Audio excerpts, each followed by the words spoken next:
아브라함 링컨이 미국 국민들로부터 존경을 받는 것은 그가 겸손한 참회의 지도자였기 때문입니다.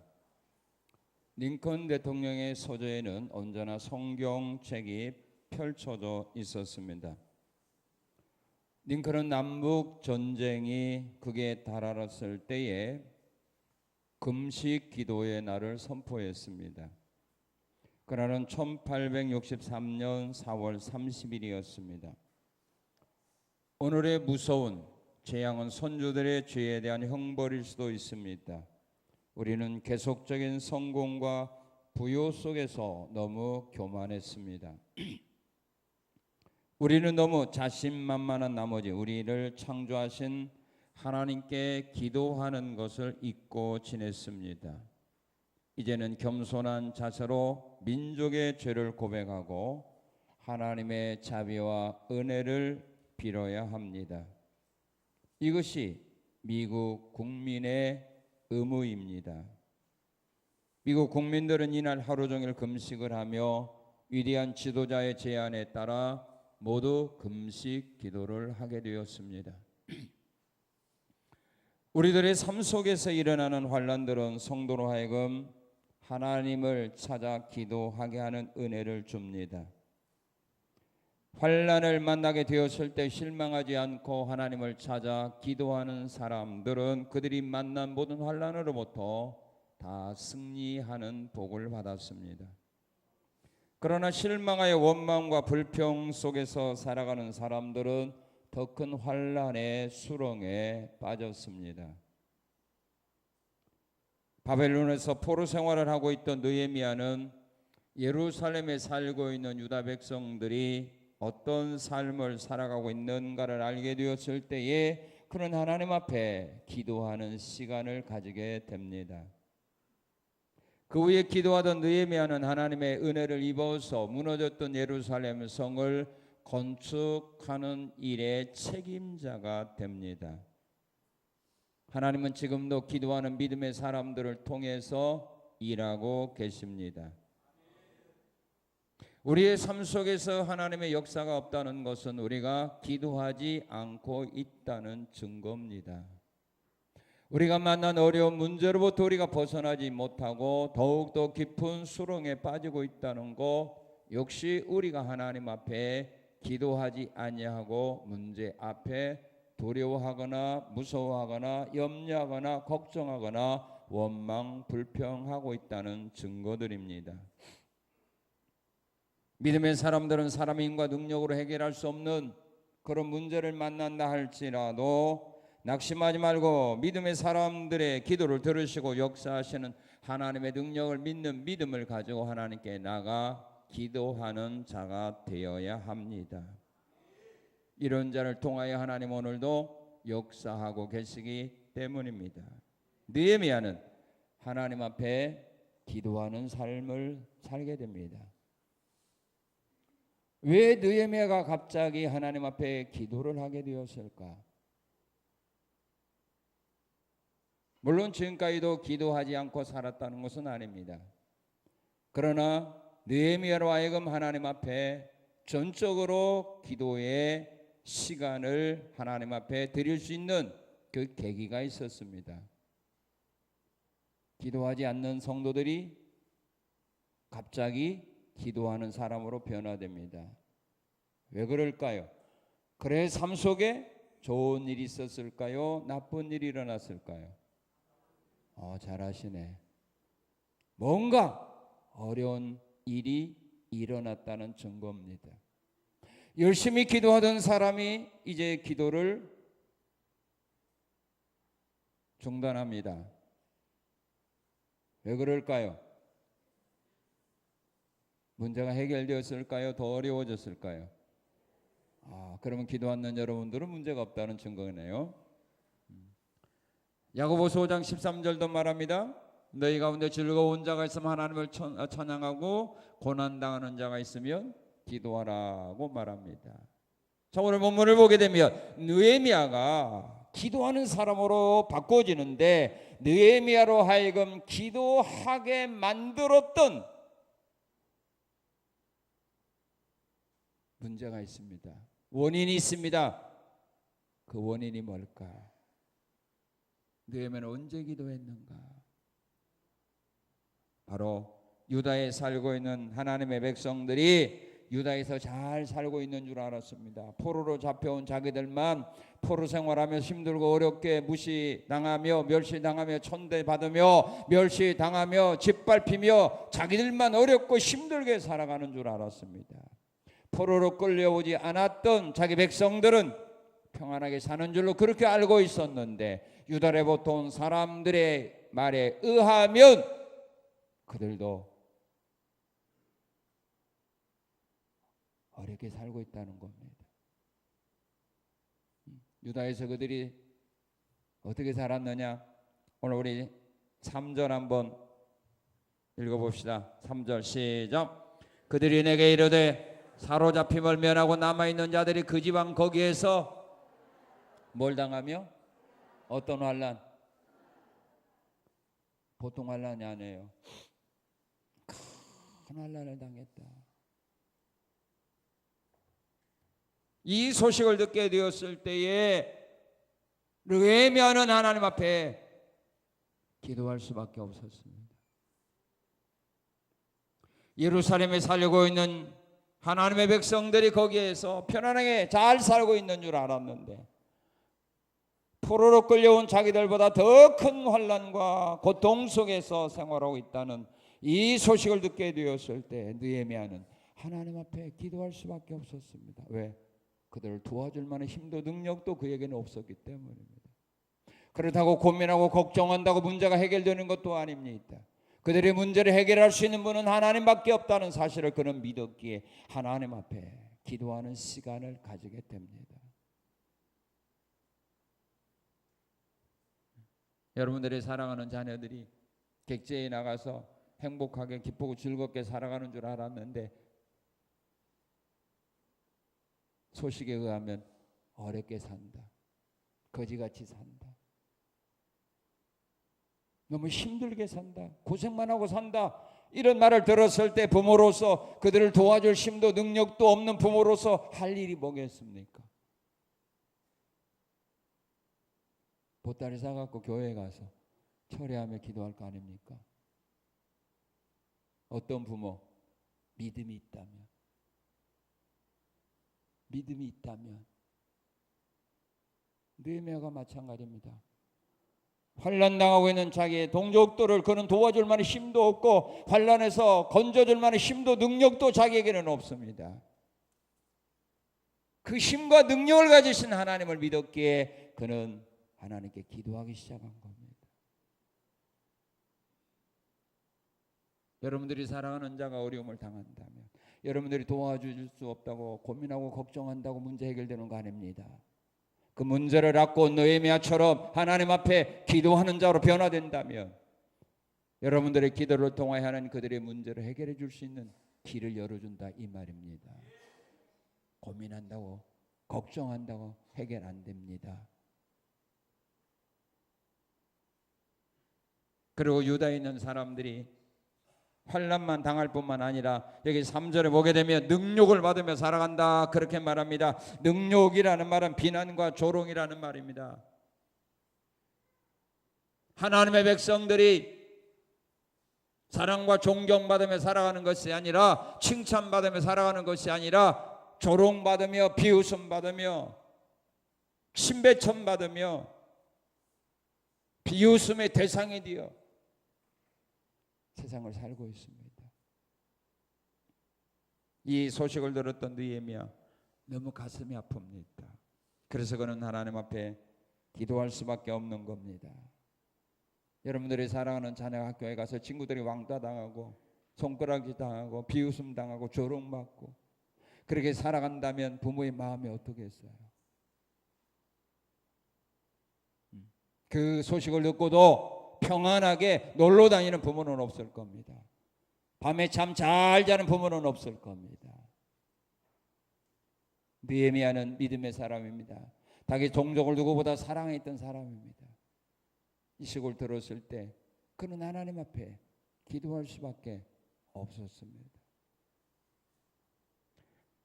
느헤미야 4장에 보게 되면 느헤미야가 예루살렘 성을 다시 건축할 때에 주변 사람들이 그들이 하는 일들을 비방합니다. 너희가 쌓는 성은 여우가 올라가도 무너질 거다. 성을 좀 쌓으려면 잘 쌓지 그렇게 쌓아가지고 뭐 한다는 거냐. 그렇게 조롱하고 비난할 때에 느헤미야는 하나님 앞에 기도하는 것입니다. 하나님, 저들이 욕하는 거 자기 머리에 돌아가게 하옵소서. 저들이 비난하는 거, 저들이 비웃는 거, 욕하는 거 자기들의 머리로 돌아가게 하옵소서. 그렇게 느헤미야는 기도하면서 그 성을 샀습니다. 그리고 느헤미야가 기도하게 된 이유가 있어요. 왜 기도했느냐? 3절 우리 한번 다시 한번 읽겠습니다. 그들이 내게 이르되 사로잡히면 면하고 남아있는 자들이 그 집안 거기에서 그 난란을 당하고 능력을 받으며 예루살렘 성은 허물어지고 성문들은 불탔다 하는지라. 예루살렘 성이 무너졌고 성문들은 다 불타버렸다.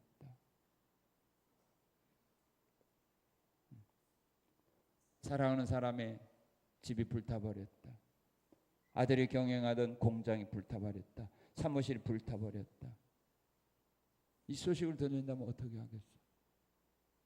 물론 새로운 공장을 지어줄 만한 돈이 있다면 걱정할 필요가 없겠죠. 화재보험을 들었다면 걱정할 필요가 없겠죠. 그러나 모든 전 재산을 다 투자해서 공장을 지었는데 불타버려서 이제 희망이 없어요. 누구에게 도움받을 길도 없어요. 이런 어려운 일을 만나게 되었다면 우리가 할 수 있는 일이 뭐겠느냐 이 말입니다. 두 가지겠죠. 원망하고 불평하며 좌절에 빠지는 사람이 있는가 하면은 하나님께 희망을 두고 하나님께 나아가 기도하며 하나님의 은혜와 사랑을 간구하는 사람도 있어요. 성이 무너지고 성문이 불타버렸다. 이럴 때 느헤미야는 하나님 앞에 기도한 겁니다. 좌절하거나 실망하지 않고 염려 근심하지 아니하고 하나님 앞에 나가 그런 기도하게 되었습니다. 내가 도와줄 것 없다고 실망하지 말고 도와줄 것 없다고 염려하지 말고 도와줄 것 없으면 그들을 위해서 기도하라 이 말입니다. 하나님이 나에게 기도하라고 기도 제목 주었다 이 말입니다.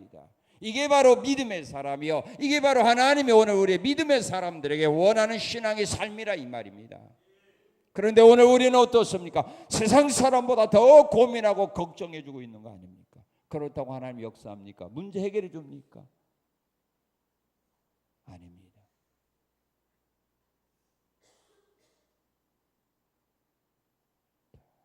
그리고 느헤미야는 언제 기도했느냐? 2장 1절에서 5절에 보게 되면 이런 소식을 듣고 느헤미야가 왕의 술 맡은 관원이었기 때문에 왕궁에 출근해서 왕 앞에 포도주가 있는 포도주를 가지고 왕 앞에 갔습니다. 그런데 왕이 느헤미야의 얼굴을 보니까 수심이 가득했습니다. 그래서 왕이 물어봅니다. 내가 병이 없는데 어찌 얼굴이 수심이 있느냐? 내 마음에 무슨 근심이 있는 거 아니냐? 라고 질문을 합니다. 그러자 느헤미야가 왕에게 그렇게 말합니다. 자, 우리 3절 4절 한번 읽어봅시다. 3절 왕께 대답하되 왕은 만세수를 하옵소서. 내 조상들의 묘실이 있는 성읍이 이제까지 황폐하고 성문이 불탔사오니 내가 어찌 얼굴에 수심이 없사오리까 하니 왕이 내게 이르되 그러면 내가 무엇을 원하느냐 하시기로 내가 곧 하나님께 뭐하고 묵도하고. 왕의 질문을 받았을 때 질문을 받았으면 뭐 해야 돼요? 우리가 사람에게 질문을 받았으면 뭐 해줘야 돼요? 답변을 해줘야 되잖아요. 왕이 질문을 했을 때 그 질문을 받아 답변하게 되었을 때에 그는 하나님께 기도하고 답변했어요.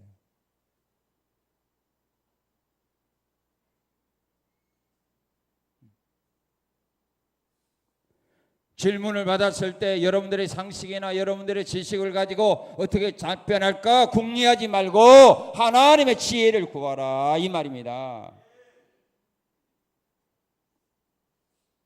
상담하면서 대화하면서 하나님, 저 사람이 저렇게 질문을 하는데 하나님 어떻게 답변해야 될까요?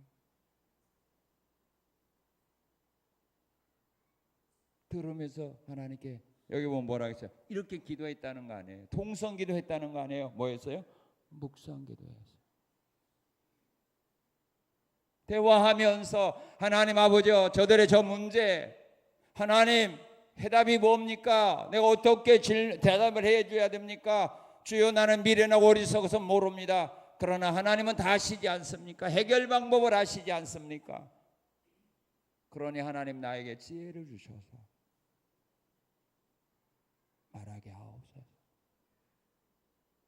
내가 하는 말 듣고 그가 상처받지 않도록 그의 마음을 열어서 말을 들을 수 있도록 역사하옵소서. 하나님, 우리 생각만 해도 다 아시는 분 아시죠? 사람은 말해야 알아, 생각은 몰라. 그러나 하나님은 내가 생각하는 것도 다 알아. 내게 필요한 것이 뭔가 다 안다 이 말입니다.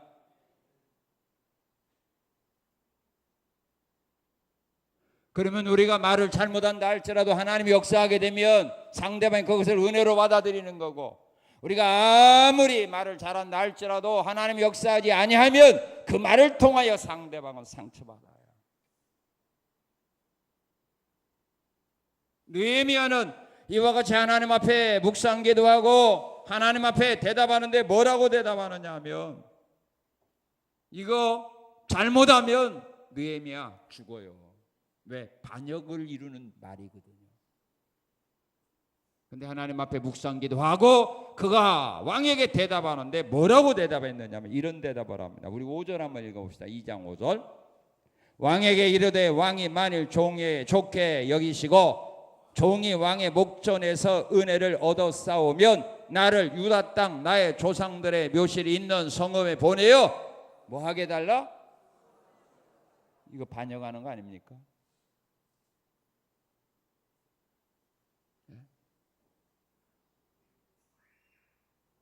예루살렘 성을 건축하는 목적이 뭐겠어?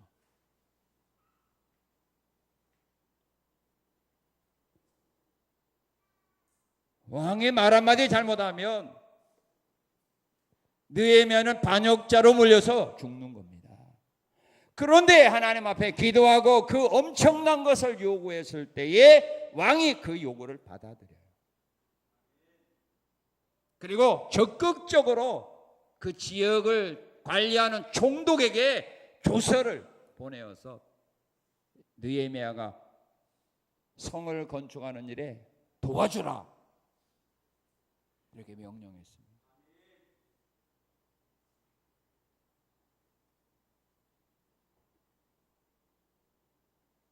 이게 바로 기도의 힘이요 능력이라 이 말입니다. 사람의 마음을 감동하는 자가 바로 하나님입니다. 완악한 마음을 부드럽게 하는 것도 하나님이요, 부드러운 마음을 완악하게 만드는 것도 하나님입니다. 이것을 믿을 때 우리가 하나님 앞에 기도할 수 있는 겁니다.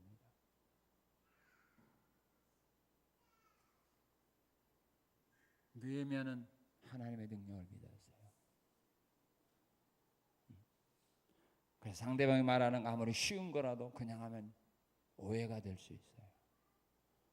쉽고 어려운 거라도 하나님이 함께 역사하기를 위해서 항상 기도하는 마음으로 답변을 준비하라.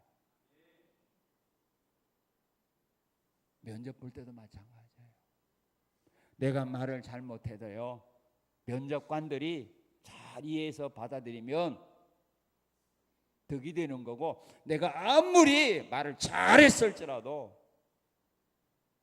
그들의 마음이 오해하게 되면 저 너무 교만하고만, 너무 잘난 체하는구만, 저런 사람 써서 우리 회사 망해, 그러면 끝나는 거야.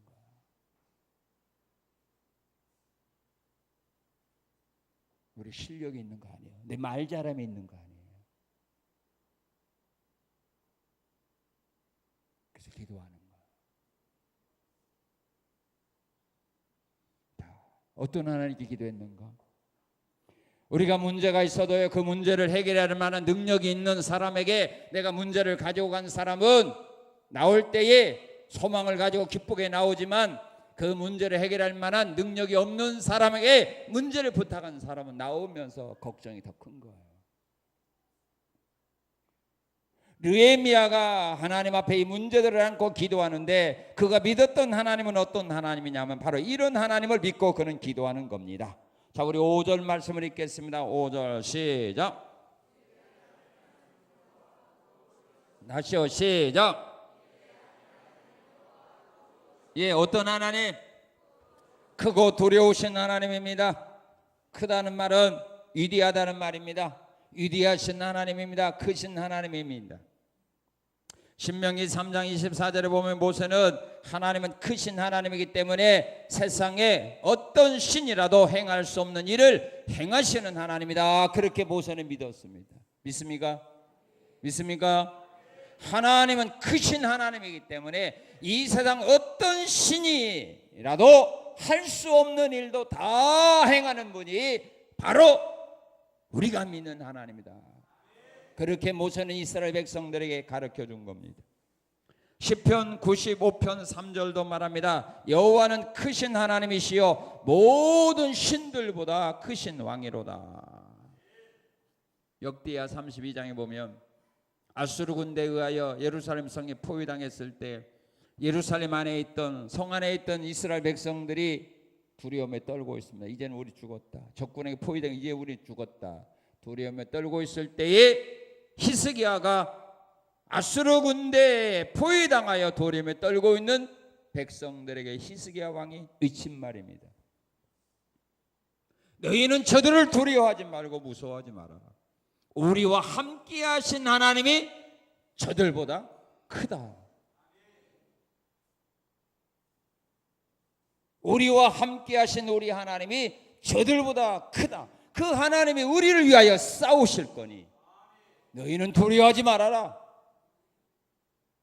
왜 우리가 문제를 만났을 때에 그 앞에서 왜 두려워하고 왜 염려하고 걱정합니까? 이유가 뭡니까? 그 문제를 해결할 수 있는 전능하신 하나님, 크신 하나님을 여러분들이 인정하지 않고 있다는 증거라는 말이에요.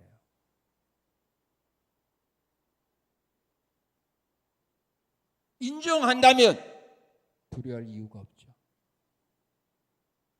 내가 만난 문제 앞에 내가 피하지 않고 승리하고 문제를 통하여 내가 더 큰 은혜와 복을 받는다는 확신이 있다면 우리는 문제 앞에서 춤출 겁니다. 좋아할 겁니다. 사람들에게 자랑할 겁니다. 근데 패한다고 생각하기 때문입니다. 어려움 당할 거라고 생각하기 때문입니다.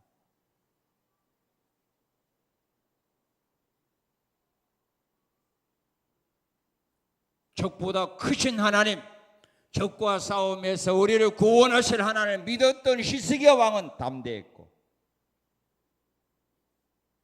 그들 앞에서 우리는 죽을 줄도 모른다는 그런 두려움에 빠졌던 사람들은 겁먹은 겁니다. 크신 하나님 믿습니까? 사람이 못하고 다른 신들이 못하는 일도 다 행하시는 하나님을 우리는 믿어야 합니다. 그리고 5절에 보면 어떤 하나님 믿었느냐? 주도신 하나님을 믿었습니다. 주라는 말은 아도나이라는 말로서 나의 주라는 말입니다. 이 세상의 모든 것은 주인이 바로 하나님입니다. 믿습니까? 한나는 하나님 앞에 기도할 때 사무엘상 2장 6절 8절이 이렇게 기도합니다. 하나님은 살리기도 하고 죽이기도 하고 하나님은 가난하게도 하고 부자 되게도 하고 하나님은 높이기도 하고 하나님은 낮추시는 하나님이다. 모든 것의 주인 되신 분이 바로 하나님인 겁니다. 욥도 고백했습니다. 주신 자도 하나님, 걷어가신 자도 하나님이다. 그 하나님이 나에게 다시 주신다면 나는 일어날 수 있다. 너희들의 눈에는 내가 모든 걸 다 잃어버리고 육체가 병들어서 희망이 없는 것처럼 보인다 할지라도 하나님이 나를 다시 일으켜 세운다면 나는 일어날 수 있다. 우리의 성공, 실패, 우리의 생명, 살고 죽는 것이 우리 손에게 있는 거, 우리 실력에게 있는 것이 아니라 그 모든 것의 주인은 하나님이다 이거예요. 욥은 그걸 확실히 믿었어요. 그래서 절망하지 않은 겁니다. 다윗도 고백했습니다. 부귀 영화가 다 하나님께로부터 왔다. 내가 왕이 된 거, 권력 얻은 거 다 하나님이 나에게 주신 거지. 내가 잘나고 똑똑해서 내가 취한 건 없다. 이 땅의 모든 것의 주인은 하나님입니다. 시편 50편 12절은 말합니다. 세계와 거기 충만한 것이 다 내 것이다. 이 땅의 모든 것은 다 하나님의 것입니다. 하나님이 한번 취하면은 우리는 붙잡을 수 없습니다. 우리의 생명도 하나님 부르면은 내놓을 수밖에 없습니다. 건강도 재산도 모든 것도 주인은 하나님입니다. 그리고 하나님이 또한 나에게 한번 주신다면 누구도 그것을 방해할 자는 없습니다. 이삭에게 하나님이 복을 주시겠다고 작정했는데 블레셋 사람들이 그 방해하는데 그 방해 때문에 하나님이 주시고자 하는 복을 못 준 거 아닙니다. 환경이 어려워도 주셨습니다. 우물을 빼서도 주십니다. 모든 것의 주인은 하나님입니다. 우리는 그 하나님 앞에 우리는 기도하는 겁니다. 그리고 5절은 말합니다. 계명을 지키는 자에게는 언약을 지키시는 하나님입니다. 신명기 7장 9절은 말합니다. 계명을 지키는 자에게는 천대까지 하나님 그 언약을 시행한다고 말했습니다. 신명기 8장 1절은 말합니다. 계명을 지키게 되면 조상에게 맹세한 땅에 들어가 그것을 차지하게 할 거라고 말했습니다. 너희가 계명을 지키게 되면 신명기 28장은 말합니다. 들어와도 나가도 복을 받게 하리라고 말합니다. 그리고 계명을 지키는 자에게는 긍휼을 베풀어 주시는 하나님이라고 5절은 말합니다.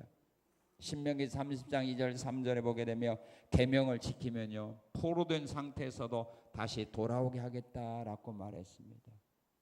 이 말이 뭡니까? 잃어버린 거 있어도 그 잃어버린 상황에서 우리가 하나님의 계명대로 순종하며 신앙생활을 바로 하게 되면 잃어버린 것들 다시 회복하는 길로 인도해 주겠다 이 말입니다. 물론 여러분들 스스로 힘으로 잃어버린 거 회복할 수 있는 힘과 능력이 있다면 계명 지킬 필요가 없습니다. 신앙생활 안 해도 됩니다. 기도 안 해도 됩니다. 그러나 여러분들의 스스로 힘으로 능력으로 회복할 수 없다면 하나님의 도움이 필요하다면 계명을 지키는 신앙인으로 돌아서야 합니다. 그러면 포로된 상태에서 내가 다시 돌아오게 하리라. 우리가 기도하는 하나님은 크신 하나님이에요. 이 땅의 모든 것의 주인 되신 하나님입니다. 그 하나님께 우리는 기도하는 겁니다. 무능한 우상이 아닙니다. 자, 그러면 이 느헤미야가 이런 어려운 문제를 만났을 때 하나님께 기도하는데 어떻게 기도했는가? 자, 우리 4절 말씀 한번 읽겠습니다. 4절 말씀 시작.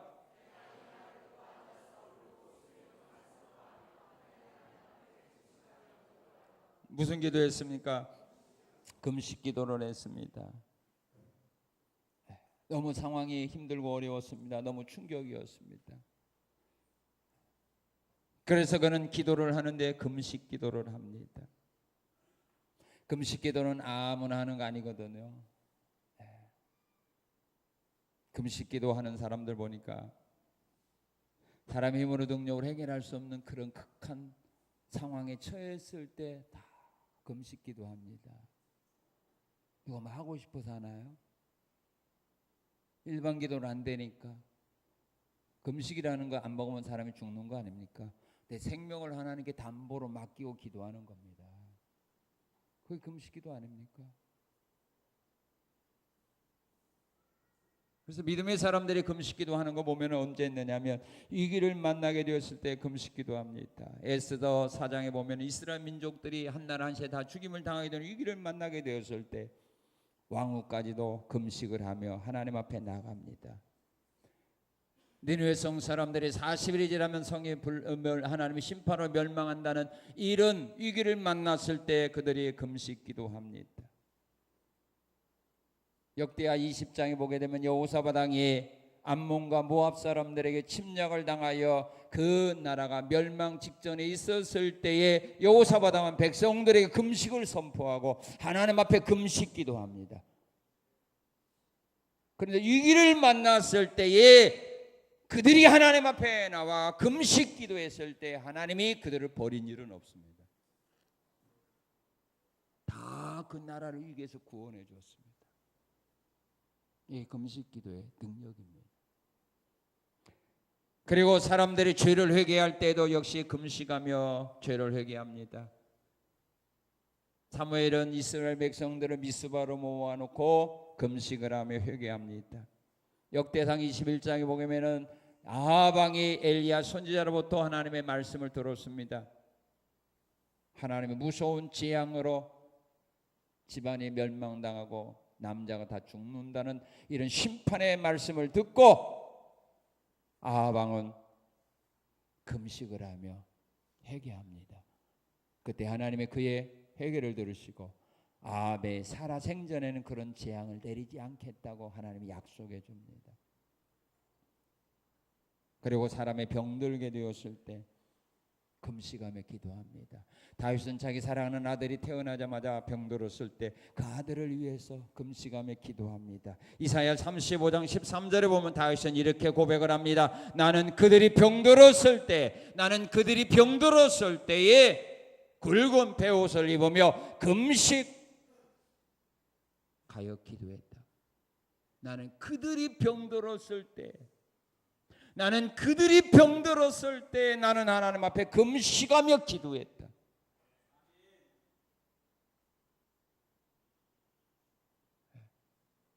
얼마나 이런 사람이 있어요. 사람이 병들었을 때 금식하며 왕이 기도했어요. 여러분들 사랑하는 병들었을 때 금식하며 기도합니까? 여러분들이 사랑하는 사람들이 병들었을 때에 금식하며 기도한 일이 몇 번이나 있습니까? 다윗 왕은 나는 그들이 자기 자식만이 아니죠. 나는 그들이 병들었을 때 난 하나님께 금식하며 기도했더니 그 기도가 내 품에 돌아왔더라. 뭐요? 응답했더라 이 말이죠. 금식하며 병자를 위해서 기도했어요. 그리고 사도행전 13장에 보게 되면 교회 일꾼을 세울 때에 안디옥 교회 성도들은 금식을 하면서 그들은 하나님이 원하는 일꾼들을 세웁니다. 오늘 교회 일꾼들을 세울 때예요. 금식하며 기도하고 교회 일꾼을 세우면 되는데 기도도 없이 그냥 인품만 보고 세우니까 하나님 원하는 사람이 아니라 자기가 원하는 사람 세우니까 그들이 하나님 원하는 일을 할 수가 없지요. 그러니 교회가 오늘 문제가 되는 거 아닙니까? 교회의 문제를 일으키는 사람들이 누굽니까? 그 교회 일꾼들이 교회의 문제를 일으키는 거 아닙니까? 교회의 일꾼을 세운 것은 문제를 일으키라고 세운 것이 아니라 문제를 해결하라고 세웠는데 하나님이 원하는 일꾼들을 세우지 아니하니까 문제만 일으킨다 이 말이에요.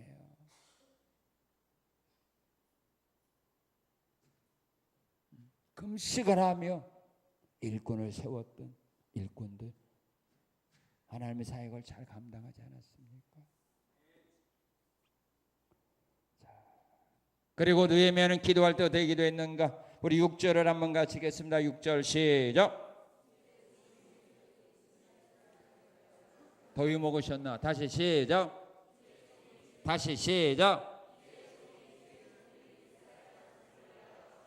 예, 어떻게 기도했어요? 주야로 기도했습니다. 왜 주야로 기도합니까? 시편 88편 1절 18절에 보게 되면 주의 심판으로 모든 것을 잃어버렸기 때문입니다.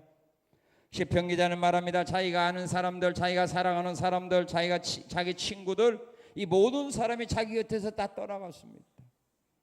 아는 사람, 사랑하는 사람, 친구가 내 곁에 다 떠나갔고 또한 건강을 잃어버려서 눈도 쇠해졌습니다. 고난을 통하여 이제 죽음의 환경에 처해 있었습니다.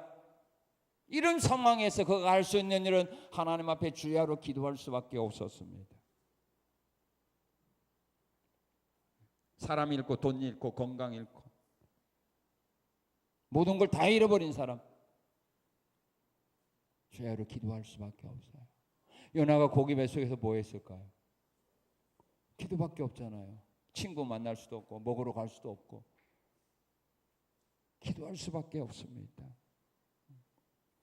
그리고 누가 주야로 기도하느냐? 누가복음 18장 보게 되면 해결하지 못한 원한이 있는 사람들이 주야로 기도했습니다. 과부가 자기 원한을 풀기 위하여 날마다 재판장에 찾아가 자기 원한을 풀어달라고 하소연합니다. 그러면서 우리 주님 말합니다. 하나님께서 밤낮 부르짖는 자의 원한을 풀어주지 않겠느냐. 하늘 맺히면, 우리나라 사는 그러죠. 하늘 맺히면 죽어서도 귀신이 되어서라도 와서 원한을 갚는다고 하죠. 하늘 풀지 못한 사람들, 해결하지 못한 원한이 있는 사람들, 그것을 해결받을 때까지 주야로 기도를 하게 되고, 디모데전서 5장 5절을 보게 되면 외로운 사람들이 주야로 기도한다 그렇게 말합니다.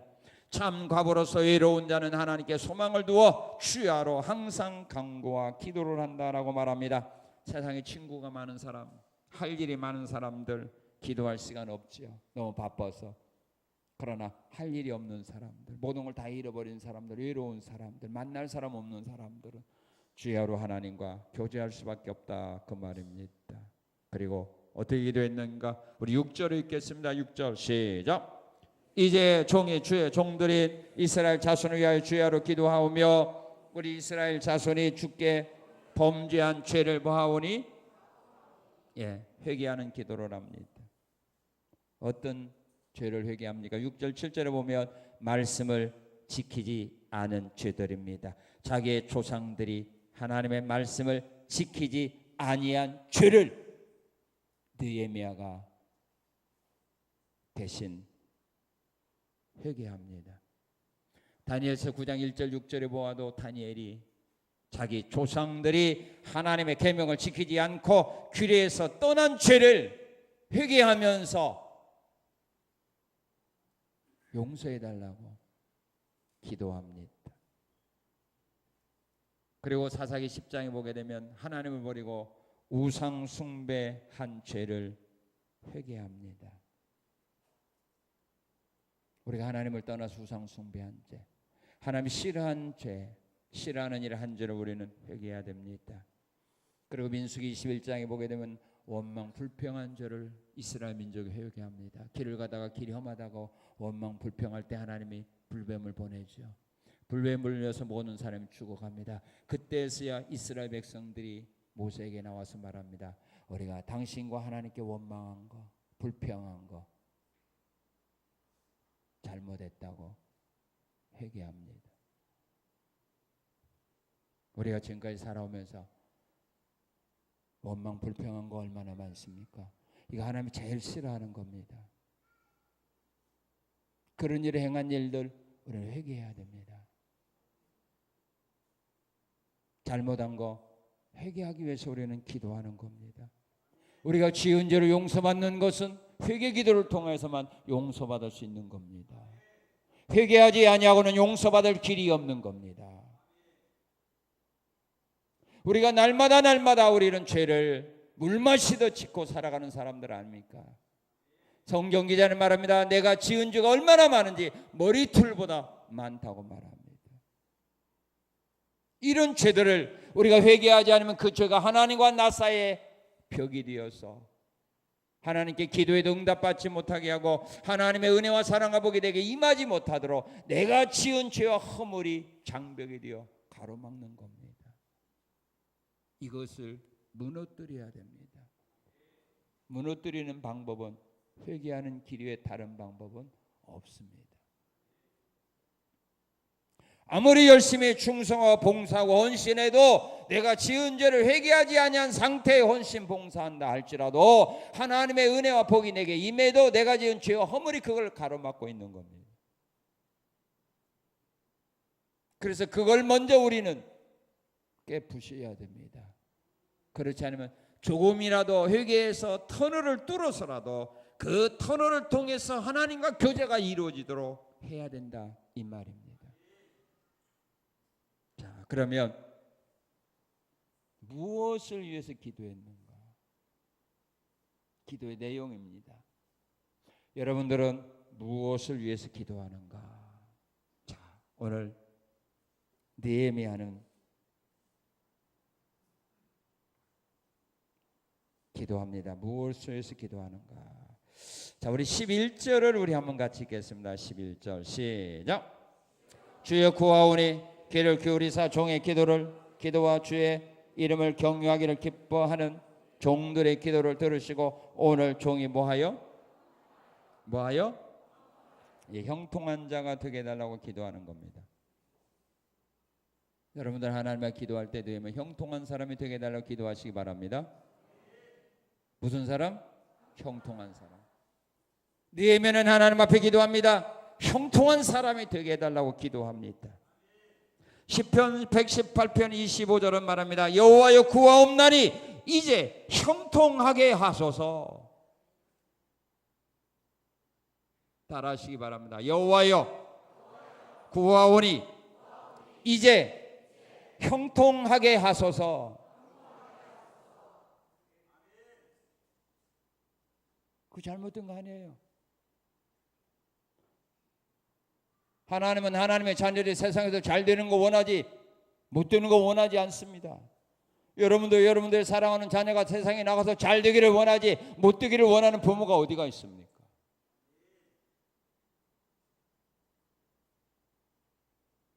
야베스도 그래서 하나님 앞에 기도한 겁니다. 하나님 내게 복의 복을 더하사 내 지경 좀 높게 해주시고 환난에서 벗어나 이제 고통이 없는 가운데 나 좀 살게 하옵소서라고 기도할 때 하나님 그의 기도 응답하지 않았습니까? 형통한 자가 되게 해달라고 구했어요. 안 구하면 하나님 안 줍니다. 구하셔야 돼요. 그러면 두 번째 뭘 구했습니까? 자 11절 종들의 기도를 들으시고 오늘 종이 형통하여 이 사람 앞에서 뭘 잊게 하옵소서? 은혜를 잊게 하옵소서. 자신이 사람 앞에서 은혜를 잊게 해달라고 기도하는 겁니다. 사람이 사람에게 은혜 입는 것이 가장 행복입니다. 사람이 사람 앞에서요 은혜 입지 못하고 무시당하고 멸시당하고 짓밟히고 버림당하고 이것처럼 비참한 인생이 어디가 있습니까? 내가 모든 걸 많이 소유하고 권력을 가지고 재물이 많아도 사람이 나를 인정하지 아니한다면 그 사람이 행복할 수가 없습니다. 사람 앞에 은혜를 잊게 하옵소서. 이렇게 기도하고 출근했더니 왕에게 은혜 입은 거 아닙니까?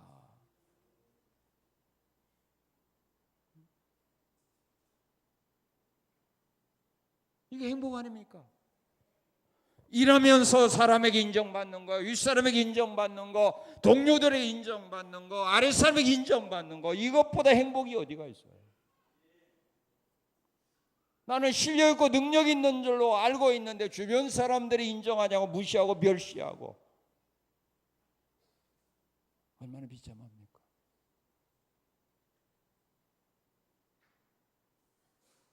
여러분들이 사람을 만나러 가기 전에 기도하고 가는 거예요.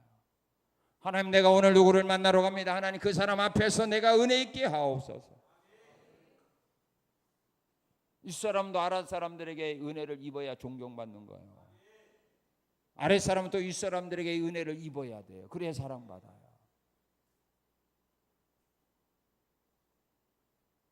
은혜를 입게 하옵소서. 이렇게 여러분들이 날마다 아침에 사람 만나러 가기 전에 직장 출근하러 가기 전에 사업장에 가기 전에 학생들이 학교 가기 전에 느헤미야처럼 이렇게 기도하라 이 말입니다. 하나님 오늘 또 이정이 형통한 자가 되어서 내가 만나는 사람 앞에서 오늘 나의 은혜 있게 하옵소서. 그럼 만지는 소금처럼 버림받지 않는다 이 말입니다. 구해야 줄 거 아닙니까? 여러분들이 실력과 능력이 있다고 해서 멋있다고 해서 은혜 받는 거 아니에요. 사랑받는 거 아니에요. 인정받는 거 아니에요. 부족해도 사람들에게 사랑받는 사람이 있어요. 기도하세요. 이렇게 기도하고 나갔을 때 그 왕의 마음을 감동해서, 잘못하면 이건데 왕의 마음을 하나님 감동해서 느헤미야에게 은혜를 베풀게 해서 그의 원하는 소원 들어주어서 그가 원하는 대로 예루살렘 무너진 성을 건축할 수 있도록 허락하는 거 아닙니까? 허락뿐만 아니라 적극적으로 국가적으로 도와주게 만든 겁니다. 왜 이런 역사가 일어났어요? 기도했잖아. 기도했잖아. 그리고 무슨 기도했느냐? 8절 9절에 보게 되면 하나님이 약속한 말씀을 이루어 달라고 기도하는 겁니다. 8절 9절에서 그는 말합니다. 8절 9절 한번 같이 읽고 마치겠습니다. 시작. 이쪽에 주께서 주의 종 모세에게 명령하여 이르시되 만일 너희가 범죄하면 내가 너희를 여러 나라 가운데 흩을 것이요 만일 내게로 돌아와 내 계명을 지켜 행하면 너희 쫓긴 자가 하늘 끝에 있을지라도 내가 거기서부터 그들을 모아 내 이름을 두려고 택한 곳에 돌아오게 하리라 하신 말씀을 이제 청하건대 기억하옵소서. 하나님의 말씀을 들으면 포로로 잡혀간 곳에서라도 내가 다시 돌아와 곡으로 돌아오게 한다고 하신 이 말씀 하나님 기억하시고 이루게 하옵소서라고 기도했을 때 하나님 그 기도 들으시고 이스라엘 민족에게 예루살렘으로 돌아가는 길을 열어주기 시작하는 거예요. 하나님의 약속하신 말씀을 이루옵소서. 느헤미야처럼 기도하는 자들이 되어셔서 여러분의 기도하는 모든 것도 응답받는 아름다운 삶, 복된 삶 누리며 살아가시기를 주님의 이름으로 축원합니다. 감사합니다. 감사합니다. 감사합니다. 느헤미야의 기도 들으시고 응답하신 하나님, 오늘 우리 기도 들으시고 응답해 주신 감사하며 예수님 이름으로 기도합나이다.